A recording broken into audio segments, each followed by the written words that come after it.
नमस्कार दोस्तों, stories hub में आपका स्वागत है। कहानी शुरू करने से पहले आपसे अनुरोध है कि कहानी को पूरा सुनिएगा। कहानी अच्छी लगे तो एक लाइक और हमारे चैनल स्टोरीज हब को सब्सक्राइब जरूर कीजिएगा। तो चलिए बिना समय बर्बाद किए हुए कहानी को शुरू करते हैं। बहुत समय पहले की बात है। एक गांव के पास एक घना जंगल था।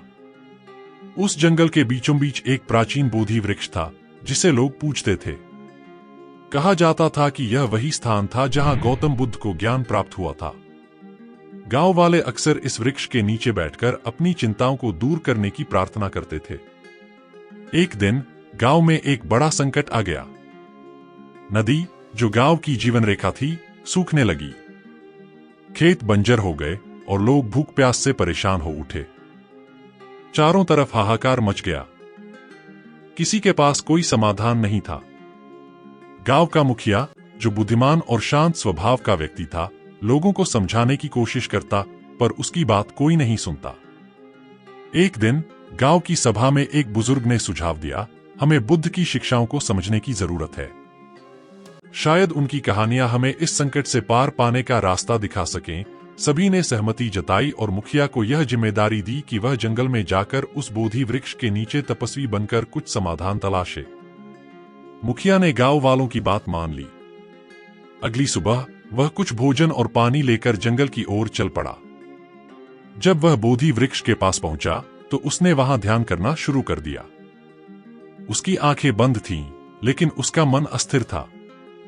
अचानक उसे ऐसा लगा जैसे कोई उसकी ओर देख रहा हो। उसने आंखें खोली तो देखा, एक साधु उसके सामने खड़ा था। साधु ने मुस्कुराते हुए कहा, वत्स, मैं जानता हूं कि तुम किस संकट से गुजर रहे हो। तुम यहां गौतम बुद्ध की शिक्षाओं को जानने आए हो, है ना? मुखिया ने सिर झुकाकर कहा, हां गुरुदेव। हमारे गांव पर बड़ी विपत्ति आई है। हमें समझ नहीं आ रहा कि क्या करें। साधु ने पास बैठते हुए कहा, मैं तुम्हें बुद्ध की एक कहानी सुनाता हूं। इसे सुनकर तुम्हें अपना उत्तर मिल जाएगा। मुखिया ने ध्यान से साधु की बात सुननी शुरू की। बहुत समय पहले बुद्ध अपने शिष्यों के साथ एक गांव से गुजर रहे थे। रास्ते में उन्होंने देखा कि एक किसान बहुत परेशान था। उसका बैल खो गया था और वह इधर उधर उसे ढूंढ रहा था। किसान ने बुद्ध से पूछा, महात्मा, क्या आपने मेरा बैल देखा है? वह मेरी पूरी जीविका का आधार है। उसके बिना मेरा जीवन अधूरा है। बुद्ध ने शांतिपूर्वक जवाब दिया, नहीं, हमने तुम्हारा बैल नहीं देखा। लेकिन बताओ, क्या तुम उसे ढूंढने के अलावा कुछ और कर रहे हो? किसान ने हैरानी से कहा, और क्या कर सकता हूं? अगर बैल नहीं मिला तो मेरा जीवन बर्बाद हो जाएगा। बुद्ध ने उसे सुझाव दिया, कभी कभी खोई हुई चीज को पाने का रास्ता उसे छोड़ देना होता है। जब तुम बैल के बारे में सोचना बंद करोगे तो शायद वह खुद तुम्हारे पास लौट आए। किसान ने उनकी बात को नजरअंदाज किया और चला गया। लेकिन बुद्ध ने अपने शिष्यों से कहा, क्या तुमने देखा? इस किसान का दुख केवल उसके बैल के खोने से नहीं है। उसका दुख इस बात में है कि उसने अपने बैल को ही अपनी खुशी का स्रोत मान लिया है। जब हम किसी चीज को अपने जीवन का केंद्र बना लेते हैं तो उसका खो जाना हमें पूरी तरह से तोड़ देता है। मुखिया ने कहानी सुनकर सिर हिलाया। उसने कहा, गुरुदेव, यह तो सच है। हमारा गांव भी ऐसा ही कर रहा है। हम नदी को ही अपनी खुशी का एकमात्र स्रोत मान बैठे हैं। लेकिन हमें यह समझना होगा कि समाधान शायद कहीं और है। साधु मुस्कुराए और बोले, यह तो पहली कहानी थी, लेकिन तुम्हें अभी और सुननी होगी। मुखिया ने ध्यान से उनकी बातें सुननी शुरू की। एक बार बुद्ध अपने शिष्यों के साथ यात्रा कर रहे थे। रास्ते में उन्होंने एक गांव देखा जहां लोग एक दूसरे से लड़ रहे थे। वहां के लोग कह रहे थे कि उनके पास पर्याप्त जमीन नहीं है और वे इसे लेकर आपस में झगड़ रहे थे। बुद्ध ने उन्हें शांत करते हुए कहा, तुम लोग जमीन के लिए लड़ रहे हो, लेकिन क्या यह जमीन तुम्हारे साथ जाएगी? क्या तुमने सोचा है कि जो चीज स्थायी नहीं है उसके लिए लड़ाई करना कितना व्यर्थ है? गांव वालों ने उनकी बात को सुना और सोचा, बुद्ध सही कह रहे हैं। यह जमीन तो यहीं रहेगी और हम चले जाएंगे। फिर इस लड़ाई का क्या मतलब? उन्होंने अपनी लड़ाई खत्म की और शांति से रहने लगे। बुद्ध ने शिष्यों से कहा, हमारा दुख हमेशा उन चीजों से जुड़ा होता है जिन्हें हम अपना मान लेते हैं। लेकिन जब हम यह समझ जाते हैं कि कुछ भी स्थायी नहीं है, तो हमारा दुख भी गायब हो जाता है। मुखिया ने इस कहानी को भी ध्यान से सुना और मन ही मन सोचा कि उसके गांव वालों को भी यही समझने की जरूरत है। मुखिया के मन में साधु की कही दोनों कहानियों की गहरी छाप पड़ चुकी थी।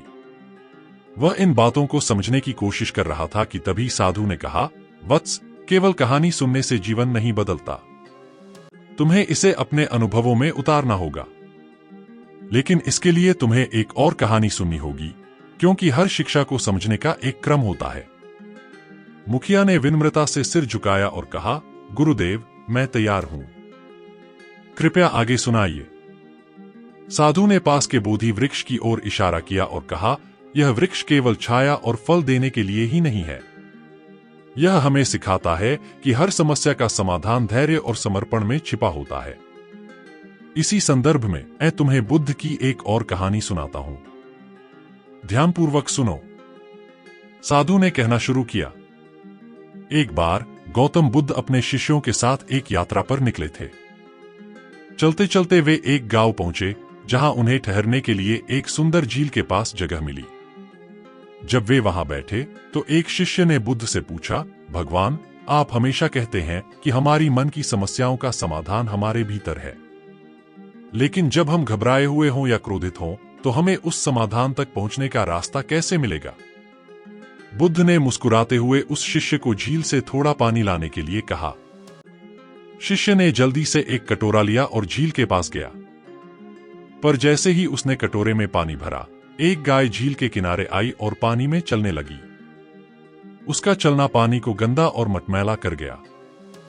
शिष्य परेशान होकर वापस लौटा और बोला, भगवान, झील का पानी अब गंदा हो गया है, मैं इसे नहीं पी सकता। बुद्ध ने शांतिपूर्वक कहा, तुम कुछ देर रुको और फिर से जाओ। कुछ देर बाद शिष्य फिर झील के पास गया। इस बार उसने देखा कि पानी साफ हो गया था। उसने कटोरे में साफ पानी भरा और बुद्ध के पास ले आया। बुद्ध ने पानी देखकर कहा, यह पानी तुम्हारे मन का प्रतिबिंब है। जब तुम परेशान हो तो तुम्हारा मन गंदे पानी की तरह हो जाता है। अगर तुम इसे शांत रहने दो तो यह अपने आप साफ हो जाएगा। हर बार तुरंत समाधान खोजने की कोशिश मत करो।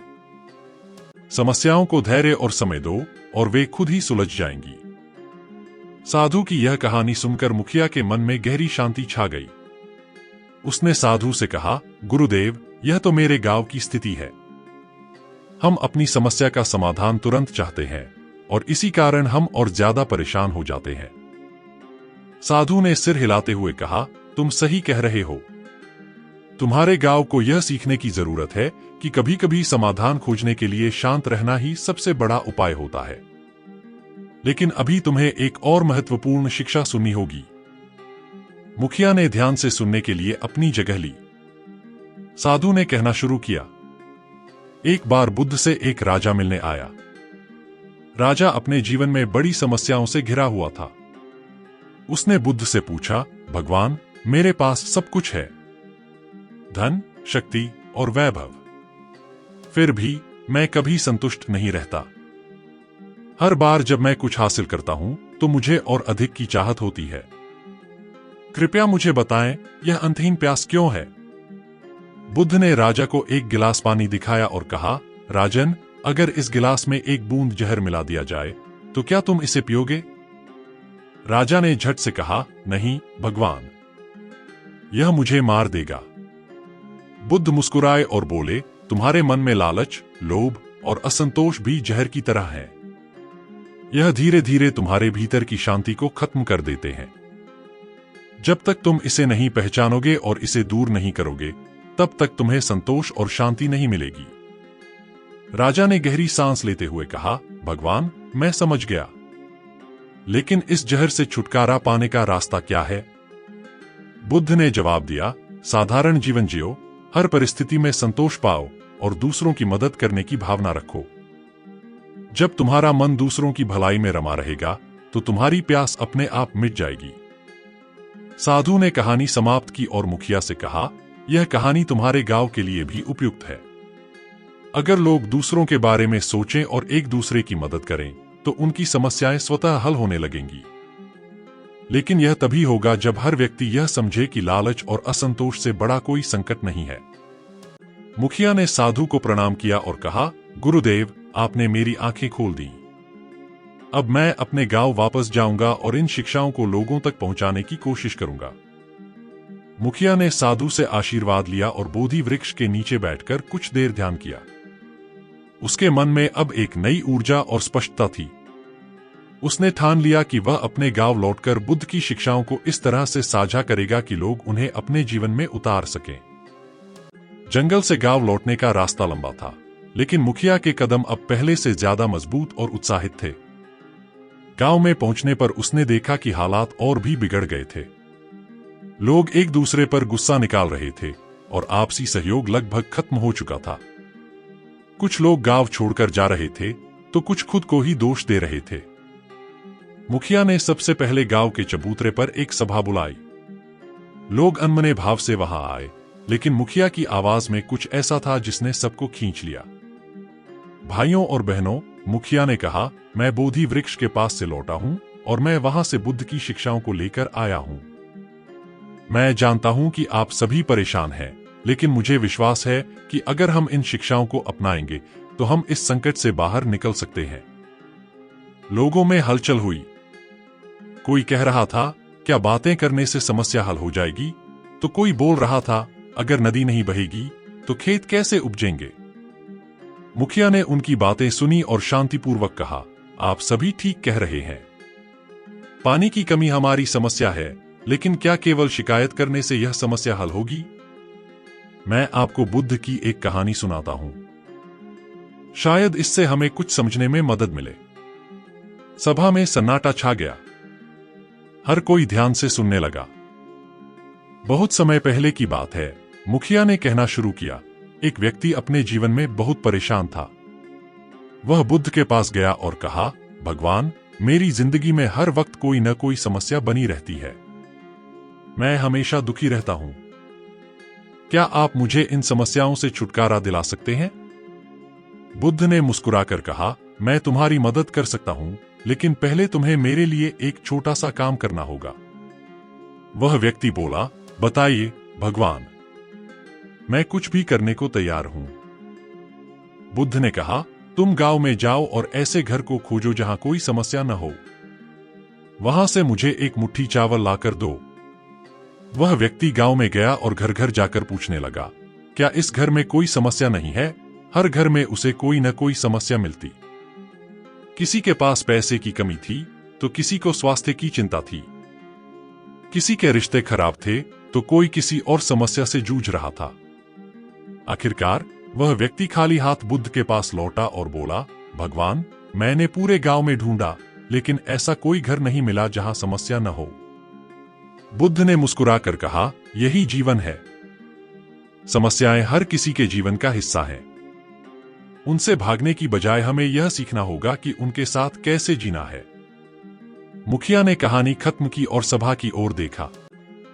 लोग उसकी बात पर विचार कर रहे थे। एक बुजुर्ग ने कहा, तो इसका मतलब है कि हमें अपनी समस्याओं से डरने की बजाय उनका सामना करना चाहिए। मुखिया ने सिर हिलाया और कहा, बिल्कुल सही। अगर हम सब मिलकर समस्या का समाधान ढूंढें तो हम इसे जरूर हल कर लेंगे। लेकिन सबसे पहले हमें अपने मन की गंदगी को साफ करना होगा, जैसा कि बुद्ध ने सिखाया। सभा में एक युवा किसान खड़ा हुआ और बोला, लेकिन पानी का क्या? बिना पानी के हम कुछ नहीं कर सकते। मुखिया ने उसकी ओर देखा और कहा, तुम सही हो। पानी हमारे लिए जरूरी है, लेकिन क्या हमने कभी यह सोचा है कि शायद हमने नदी के पानी का सही तरीके से उपयोग नहीं किया? क्या हम पानी को बचाने के लिए कोई उपाय कर सकते हैं? युवक ने कुछ सोचा और फिर बोला, हाँ, हम पानी का संरक्षण कर सकते हैं। हम एक तालाब बना सकते हैं जहां बारिश का पानी इकट्ठा हो सके। मुखिया ने मुस्कुराकर कहा, यही है बुद्ध की शिक्षाओं का पहला कदम। हमें अपनी समस्याओं के समाधान खुद तलाशने होंगे। अगर हम सभी मिलकर काम करें तो यह संभव है। सभा में उत्साह लौटने लगा। लोग अब खुद को जिम्मेदार महसूस करने लगे। हर किसी ने तालाब बनाने में मदद करने का फैसला किया। गांव के लोगों ने मिलकर तालाब बनाना शुरू किया। कुछ लोग मिट्टी खोदते तो कुछ पत्थर इकट्ठा करते। महिलाएं और बच्चे भी छोटे छोटे कामों में मदद करने लगे। काम करते हुए लोगों को महसूस हुआ कि आपसी सहयोग और समर्पण ने उनकी निराशा को कम कर दिया है। वे अब अपने दुखों पर ध्यान देने की बजाय समाधान पर काम कर रहे थे। तालाब बनाने का काम पूरे गांव का साझा प्रयास बन गया था। हर सुबह सूरज की पहली किरण के साथ गांव के लोग तालाब के पास इकट्ठा होते और दिन भर मेहनत करते। इस काम ने गांव में एक नई ऊर्जा भर दी थी। लोग पहले आपस में लड़ते थे, लेकिन अब वे एक दूसरे की मदद करने और साथ में काम करने लगे थे। धीरे धीरे गांव का माहौल बदलने लगा। तालाब का निर्माण कुछ हफ्तों में पूरा हो गया। अब वह बारिश के पानी को संग्रहित करने के लिए तैयार था। लोगों ने तालाब के चारों ओर पेड़ लगाने और उसकी देखभाल करने का भी प्रण लिया। जैसे ही पहली बारिश हुई, तालाब में पानी भरने लगा। गांव वालों की मेहनत रंग लाई। लेकिन यह केवल बाहरी बदलाव नहीं था। इस प्रक्रिया के दौरान गांव के लोगों के भीतर भी एक बड़ा परिवर्तन हुआ। मुखिया ने उन्हें बुद्ध की कहानियां सुनाकर सिखाया था कि समस्याओं से भागने की बजाय उनका सामना करना चाहिए और एकजुट होकर समाधान खोजना चाहिए। एक दिन जब तालाब पूरी तरह से पानी से भर गया, तो मुखिया ने गांव में एक उत्सव का आयोजन किया। लोग तालाब के पास इकट्ठा हुए और मुखिया ने एक और कहानी सुनाई। बुद्ध के समय में एक बार एक गरीब महिला उनके पास आई और बोली, भगवान, मेरा बेटा मर गया है। मैं इस दुख को सहन नहीं कर पा रही हूं।